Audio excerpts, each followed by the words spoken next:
Musta? May mainit-init pa tayong anime ngayon. Like and subscribe ka na rin para lagi kang may topic kay crush. Hihihi.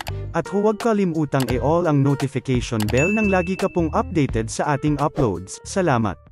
Nagising na nga ang ating bida sa harap ng isang lawa at dito naalala ang mga pangyayari na sa kanya ay nangyari.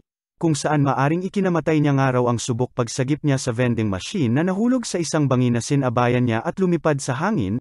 Sa gitna nga ng kanyang pagmumuni-muni ay napansin niyang buhay naman raw siya ngunit di nga lang raw makagalaw hanggang sa dito mapagtanto na nga niya na siya ay na-reincarnate bilang isang vending machine, bagamat nagulat at nalilito kung dapat ba siyang mabahala at siya nga raw ay naging vending machine ay nandoon din ang tuwa sa ating bida dahil sa siya ay naging bagay na lubos niyang gusto at kinawiwilihan nung siya ay tao pa.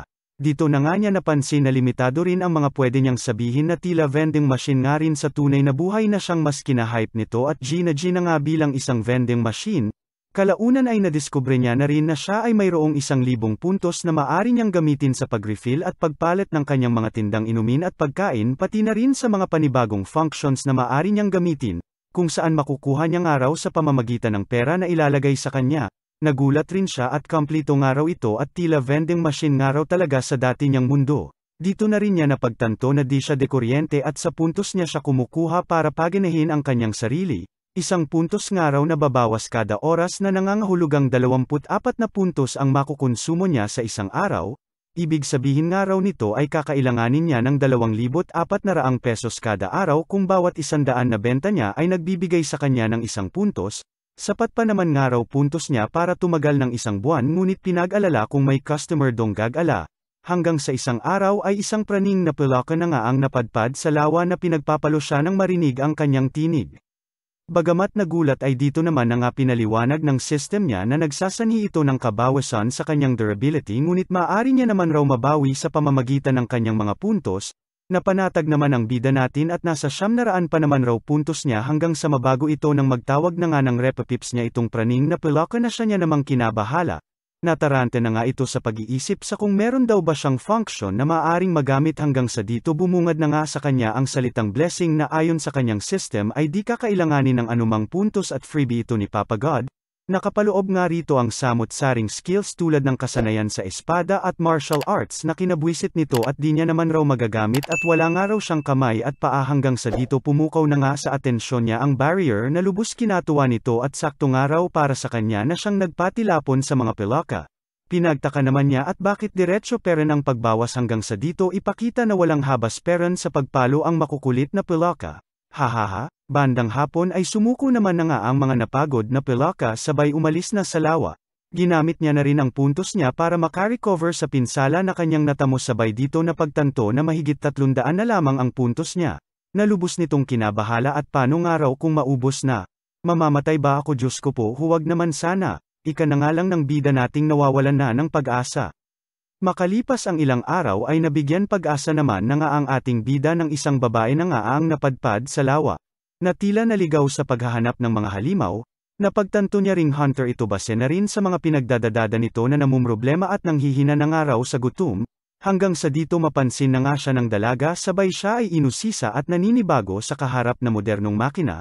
Bagamat nagulat nang magsalita na nga ang ating bida ay may kabilisan rin pick up ni Ate Hunter mo at napagtanto na kailangan niyang maglagay ng barya sa sisidlan ni Kuyang vending machine. Sa una ay di pa tinanggap ang barya nito hanggang sa mag-adjust naman na nga ang currency ng vending machine base sa currency ng mundong iyon. Nagulat naman na nga ang dalaga at may kamahalan nga raw ang mga paninda ngunit kalaunan ay bumili na rin gawa ng gutom na nga raw siya. Tuwang-tuwa naman na nga ang ating bida sa first time niya sabay dito dinukot na ni ate ang nilabas niya. Sabay ininom na lubos nitong nagustuhan. Kakaibang saya at ang sarap nga raw ni Ate Este ng feeling na nakapagbibigay siya ng saya bilang isang vending machine. Sa katakawan nga ni ate ay nakabenta na ng 6,300 itong bida natin na nangangahulugang 63 dagdag puntos para sa kanya, hanggang sa gumabi na nga at dito na nga rin nakatulog ang dalagang busog.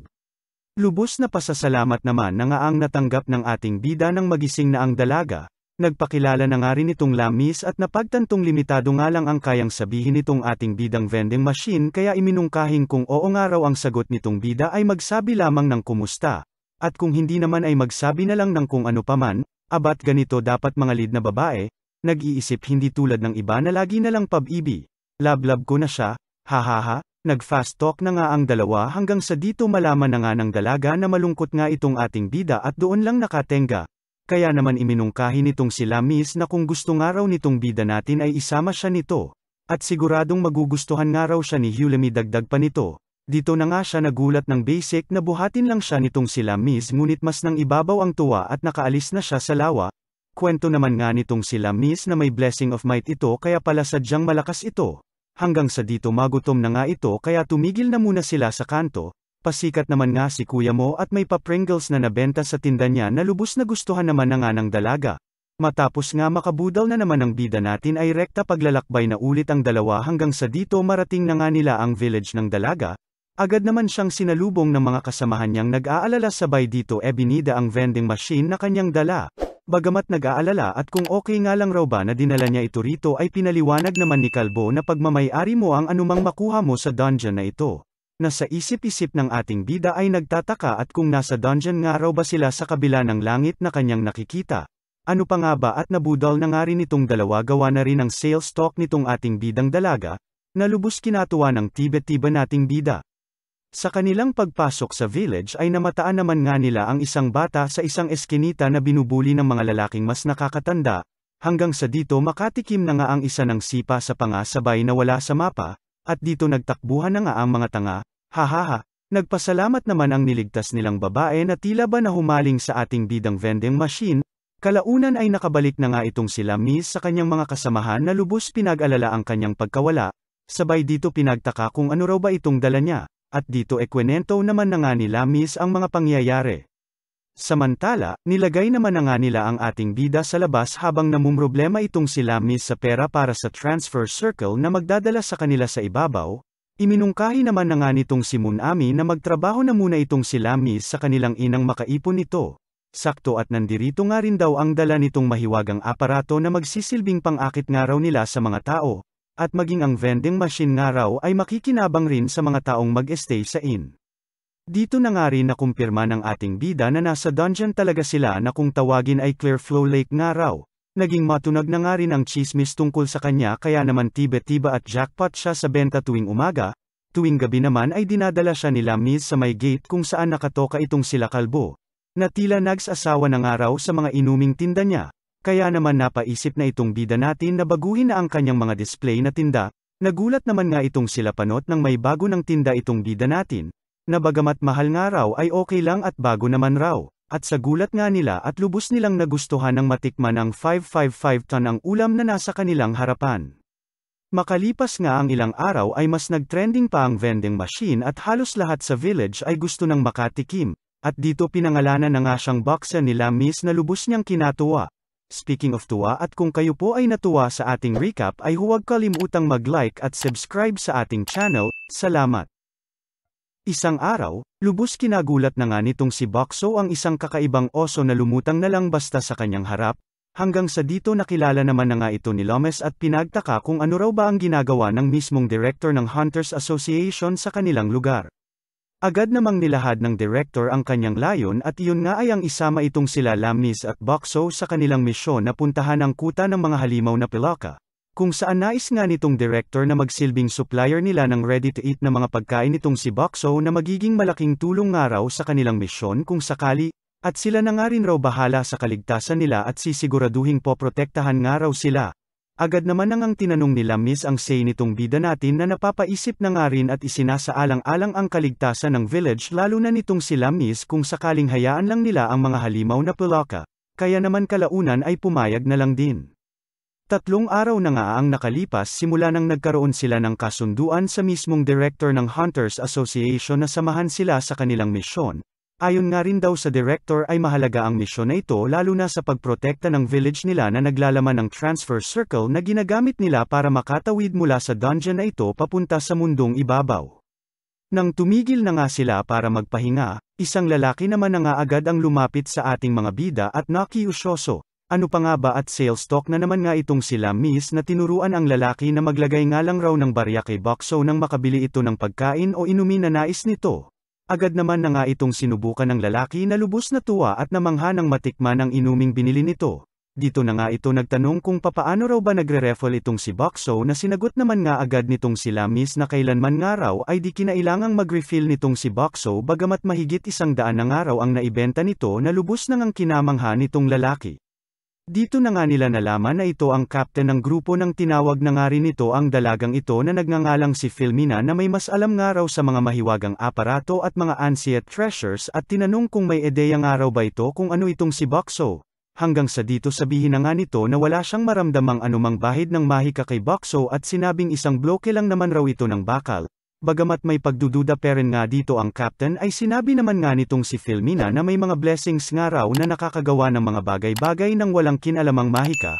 Mas namangha naman nga itong captain sabay dito nagpasalamat sa ating bida at napakalaking tulong nga raw nito sa kanila. Since dito na nga rin muna sila kakampo ay sunod-sunod na nga ang naging customer nitong si Boxo, na nagdagdag na nga rin ng cup noodles sa menu niya at may kalamigan nga raw sa lugar na kanilang napuntahan. Na siya naman ang lubos na gustuhan ng kanilang mga kasamahan, lalo na nga raw ng mas ibang babae na ito na nagngangalang si Shui. Dito na nga rin lumapit sa kanila ang director na kinausap sila tungkol sa layon nila kinabukasan, at since nandirito nga raw itong sila Lamis para magsilbing supplier lamang nila ng pagkain ay nais nitong hingi ng desisyon nito kung mananatili lang ba dito sa kampo o sasamahan sila sa kuta ng mga kalaban.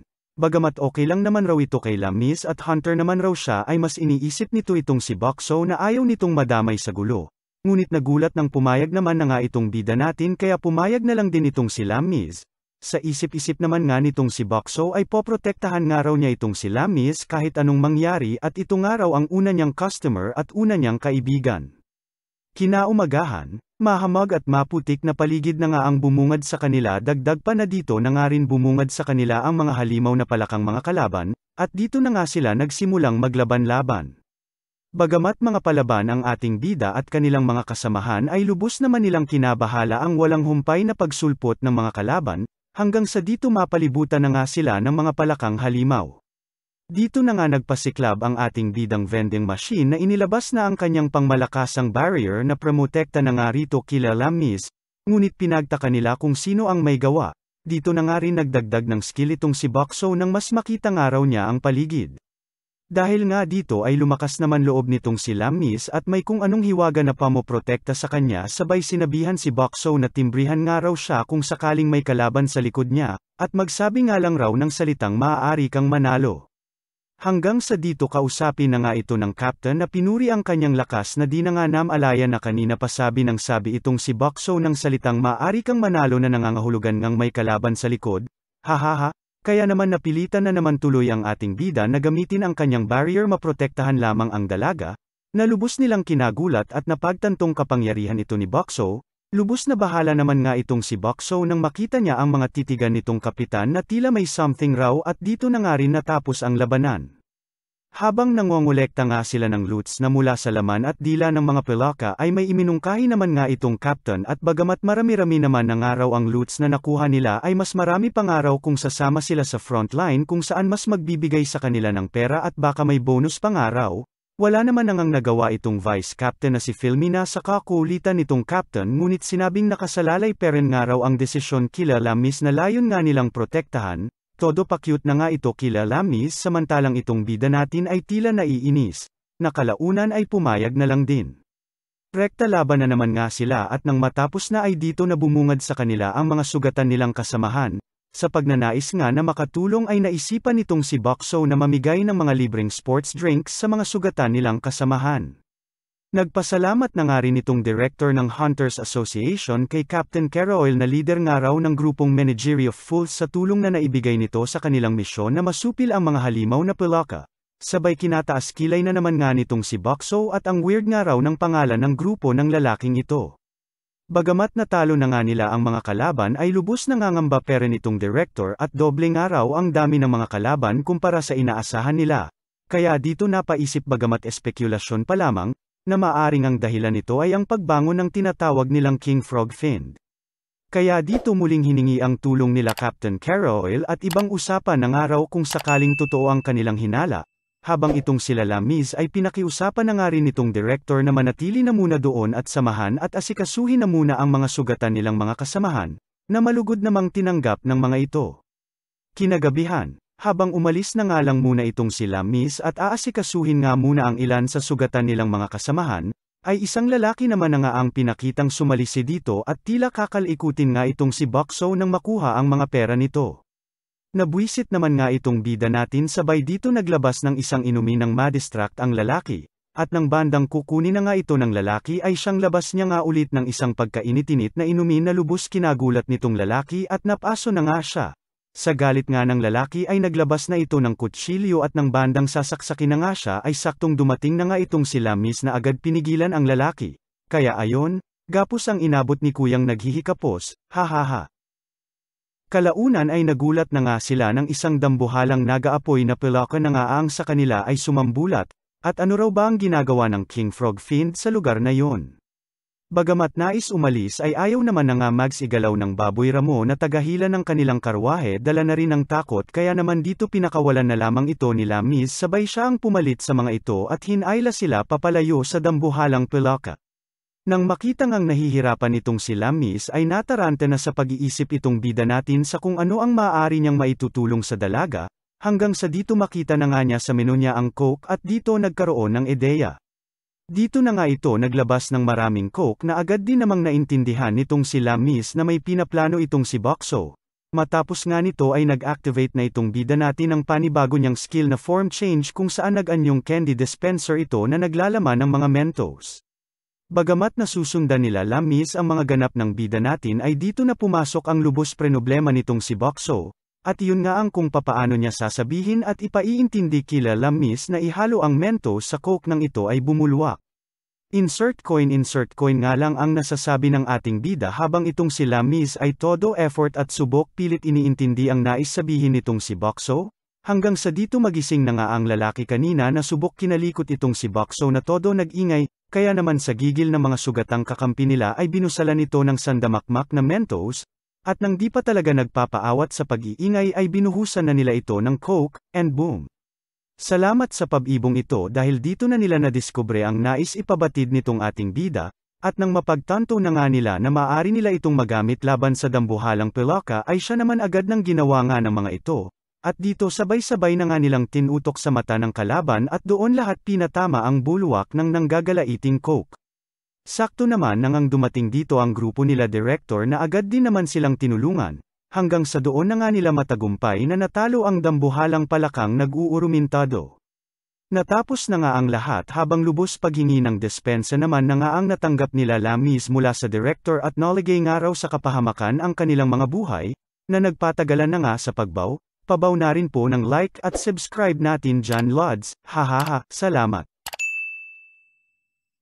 Recta Village na nga sila Lamis matapos ang kanilang laban sa dambuhalang pelaka ngunit nabigla nang makita mula sa kanilang kinaroroonan na ang kanilang nayon ay tila nasusunog mula sa malayo, na lubos kinabahala at pinag-alala na nga nitong dalagang tuliro. Agad na nga nilang tinungo ang inn kung saan naroroon ang mga kasamahan nitong si Lamis at dito inabutan ang wasak na mga gusali ng kanilang nayon, lubos pagpapakalma naman nga itong bida natin sa dalaga dahil sa ito ay natataranta. Na agad din namang napagtanto na maaaring nag-evacuate ng araw sila Munami at nagtungo sa Hunters Association at doon nagtago. Dito na nga bumungad sa kanila ang isang dambuhalang ahas na may pekana sa lahat na nakabulagta na nga na kanilang inabutan. Dito na nga rin bumati sa kanila sila Kalbo na tila katatapos lang labanan ang ahas sa tulong na rin ng ibang mga kanayon nila na sa kabila ng nagkawasak-wasak na lugar nila ay nakaligtas naman at handa sa mga ganitong pagkakataon. Lubos na karaos naman na nga itong si Lamis nang makita na sila Munami naligtas, at sa tuwa nga rin itong si Boxo na napalapit na nga rin sa mga taga-nayon ay may palibre ito ng kanyang mga paninda sa mga taga-nayong nasalanta. At syempre since libre happy-happy na naman ang mga taga-nayon na nag-party-party na ginawa nang ang pulutan ang nahuli at natalo nilang dambuhalang ahas, bentang-benta na nga lahat ng pinamimigay niya na panibagong menu ng alak at sits area na sa isip-isip ng bida natin ay magbibigay daan na rin ng ma-market ang mga ito nang sa susunod ay siguradong bebenta siya ng mas marami. Nilapitan na nga rin siya nitong si Lamis na tila tipsy na nga sa iniinom nito na ipinahayag ang kanyang saya dahil ligtas nga raw ang lahat, at pati na nga rin ang tuwa nito na nakikita nga raw ang pagtangkilik sa kanya ng mga taga-nayon, na tila itinuring na nga raw siya na mahalagang parte ng kanilang nayon, hanggang sa nakatulog na nga ito sa tabi ng bida natin. Kinabukasan, Busy na nga ang Nayon sa pag-ayos ng kanilang mga nasirang tindahan kaya marami-raming customer itong si Boxa na mga manggagawa at karpentero. Samantalang itong si Lamis naman ay proud na ibinalita sa ating bida na naatasan nga raw siya ng Director Bear na tanggalin ang malalaking bato na nagkalat dahil na rin sa dambuhalang ahas na nanalasa sa kanila kahapon. Gulat naman na nga ang nadama ng mga kapwa nito Hunter sa lakas na taglay na nga nitong si Lamis hanggang sa dito dumating na nga sa eksena itong si Carriero na sinubukang i-recruit itong si Lamis ngunit tinanggihan naman agad ng dalaga at busy nga raw sila na siyang muli na naman ngang kinagulat ng ibang Hunters at bakit raw tinanggihan nitong si Lamis ang sikat na grupo nitong si Carriero. Kalaunan ay may dalawang dayo na nga ang namataan nitong si Lamis na kinakausap itong si Boxa, na nagpakilala na ngang sila Akowi at ang assistant nitong si Gokgay na nagmula pa nga raw sa exchange house, at nandirito nga raw dahil nabalitaan nila na kinukulang na nga raw ang lugar na ito sa silver coins. Sa gilid naman ay guilty itong si Boxa at anya kasi halos napupunta na lahat ng silver coins sa lugar na iyon hanggang sa magsalita na nga itong si Lamis at ibinuking itong si Boxa. Natarante naman na nga tuloy itong si Boxa ngunit pinaliwanag naman ng dayo na nais lamang nilang maisaayos ang sirkulasyon ng mga coins kaya iminungkahi na kung maari ay ipalit nila ang dala nilang mga gold coins sa silver coins nitong bida natin. Napaisip naman na nga ang ating bida ngunit bagamat gusto niya man at nagustuhan nga nito ang proposal nitong si ate girl ay tinanggihan ito at wala nga raw siyang exchange function sa kanyang sistema. Dito na nga nagbigay ng ideya itong si Lamis na kung gusto nga raw nila ay bumili na lang sila dito kay Boxe gamit ang kanilang gold coins nang masiklian sila ng silver coins na nais nila, na malugod na ginawa na nga ni ate cute. Lubos na tuwa na nga si ate Akowi dahil gumana ang iminungkahi nitong si Lamis kaya naman ipinagpatuloy na ang pagbili kay Boxe nang makarami sila ng sukli na silver. Hanggang sa dito dama po na nga ang mata sa kanila nitong si Wamos Este nung lalaking nagtangkang nakawan nga itong si Boxa nung isang gabi na lubos nagningning na naman ang mga mata nang makita ang makikinang na barya. Nagdaan nga ang mga araw at may panibago na namang nilagay na function itong si Boxa sa kanyang system at yun nga ang digital lottery function, na ayon sa kanya ay nagbigay mahigit 30% dagdag sa kanyang kita mula nang nilagay niya. Lalo na sa matandang ito na kinaladkad na nga ng asawa nito at naaadik na sa kakataya sa kanya, hahaha. Dito na nga nagmamadaling dumating itong si Lamis at humingi ng dispensa sa ating bida at baka matagalan pa nga raw sila sa nayon na iyon at hindi pa nga raw sumasagot sa kanya ang kaibigan nitong si Hulami, hanggang sa dito dumating na nga rin sa eksena itong si Director Bear na inimbitahan na nga itong si Lamis pati na rin si Boxa sa kanilang opisina. Dito na nga nagpasalamat itong director sa mga naging tulong nitong dalawa sa kanila lalo na sa nayon. Sinamantala na nga rin ito ng director para kausapin ang bida natin at nakiusap kay Lamis na kung maaari ay iwan muna sila ng dalaga at may pag-uusapan sila. Pinaliwanag naman na nga agad ng director ang layo nito nang makaalis si Lamis at dito sinabi na malaking isyu nga raw sa kanila ang paglaki ng populasyon sa kanilang lugar. Bagamat panatag naman daw siya at nandirito itong si Boxe kung sakaling kulangin nga raw sila sa pagkain ngunit mas kinababahala nito ang libog ng mga kapwa niya bear kapag mating season ng araw. Maging mga taong araw na walang pinapetos na oras basta makaramdam wala nang pakialam basta tinawag ng laman. Kaya nais niyang humingi ng tulong dito sa bida natin na maiwasan ang labis na pagtaas ng populasyon nila pati na rin ang mga sakit na kaakibat nito. Dito na nga napagtanto ni Boxa kung bakit pinaalis muna nitong director si Lamis sabay dito na nga rin pinakilala nitong director ang cute na si Shirley, todo blush na nga ang ating bida sa dalagang kanyang nakita na nais ring makita ang solusyon na maitutulong ng ating bida. Iisa nga lang ang pumasok sa isip nitong si Boxa na solusyon sa kanilang pinuproblema at dito na nga nag-transform sa isang vending machine na naglalaman ng produktong kondom na lubos pinagtaka na nga ng dalawa kung ano. Kumuha na nga ng sample si Ate Shirley na nagtataka sa goma na laman ng box hanggang sa dito mapagtanto na nga nila kung papaano gamitin ng mabasa ang kasamang manual sa loob ng box, at kinamangha ang simple pero epektibong gamit ng produktong ipinakita nitong bida natin. Masayang-masaya na nga itong si Box sa pakalabas at nakarami nga raw siya benta samantalang itong si Lamis naman ay nagtataka at tila mainit nga raw itong si Boxa. Mabalik sa mga normal na araw nitong bida natin ay ekwenento na nga nito na kada hapon nga raw ay may bumibisita sa kanyang batang babae, na tila wala nga raw gagawing mabuti base sa mga ngitian nito. Hanggang sa kalaunan ay kunin na nga ito ng mga kasamang bodyguards nito at tila nanggaling sa isang yayamaning pamilya. Isang araw ay muli na naman nga itong napadaan sa ating bida kung saan nagdadrama at di na naman nga raw tumupad sa pangako ang daddy niya na uuwi sa kanila. Dahil sa narinig ni Boxa ay may Polibre itong drink sa dalagitan na kinagulat na nga ng munting yayamaning dala-dinding.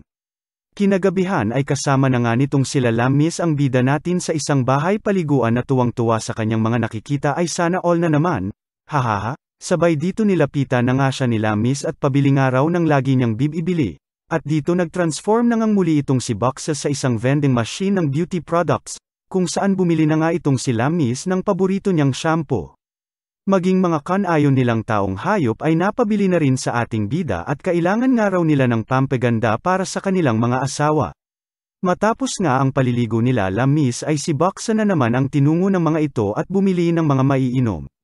Kalaunan ay pinakita na naman nga itong si Tandang Adik sa lottery function nitong si Boxe kasama ang kanyang apo na tinuturuan na nga nito tungkol sa lottery, kung saan di na nga nito inaasahan at lubos kinagulat na sa tanan ng kanyang pagtaya ay mananalo pa mismo ang kanyang apo na first time lamang tumaya dito kay Boxa. Isang araw ay muli na naman nga siyang pinuntahan ng Director Bear at nalaman nga raw nito na may skill itong si Boxa na mimicry. At nang makampirma na nga ito ng director ay muling nag-request sa bida natin na kung maaari nga raw ay ilagay nila itong si Boxa sa lugar na maraming krimen ang mga nangyayari nang malaman nga raw nila kung sino-sino ang mga salarin, pero bago nga raw iyon ay testingin nga raw muna nila ang abilidad na ito ng ating bida hanggang kalaunan ay nilagay na nga muna siya sa harap ng Hunters Association. Samantala todo hanap naman na nga itong si Lamis sa kanya na sinabihan na nga nitong si Moon Ami na hiniram nga raw muna ng director. Kaya naman nagtungo na lang itong muli sa nakaatas sa kanyang trabaho ng pagbubuhat ng malalaking bato. Bandang hapon ay nagkasalubong na nga itong sila Lamis at Bansot na nagngangalang si Sorry na hinahanap na nga ang bida natin, at dito nagkausap na nga tungkol nga raw sa offer nitong si Sorry na bibilhin nga raw itong si Boxa. Na mariing tinanggihan na nga nitong si Lamis at hindi nga raw niya pag-aari itong si Boxa kaya huwag na nga raw magsayang ng lakas itong Bansot kaya di raw ito natangkad. Sabay ribat naman ito kay Lamis na puro didinga lang raw at di nag-iisip na pera na nga raw naging literal na bato pa na parang tinutulak lang nito bilang trabaho nito. Abat pinatulan din ni ate mo at kesa naman daw sa flat na tulad nitong si Sorry, hahaha. Kalaunan nga nang tapos na ang banatan ng dalawa ay lakas loob na ngang nagtanong itong si Sorry kay Lamis, at kung ano raw ba talaga itong si Boxa, na pinaliwanag na nga nitong si Lamis na maging siya ay di niya alam ngunit sigurado nga raw siya na naiintindihan sila ni Boxa na itinuturing nga raw niya na tao. Natuwa naman nga itong bida natin at ganoon raw pala ang tingin sa kanya ni Lamis sabay dito na nga rin nagpaalam si Flat na Bansot at sisiguraduhin nga raw niya balang araw na mapapasa kanya itong si Boxa. Biglang nagpakita na nga ang bida natin pakaalis ng pasaway na dalagita na lubos kinagulat na nga nitong si Lamis. Na masaya na naman ngang binati ang bida natin at maraming araw nangyari sa araw na yon na nais niyang ikwento kay Boxa. Palike at subscribe na din po mga idolo ng updated din kayo sa lahat ng kwento natin. Hahaha, salamat.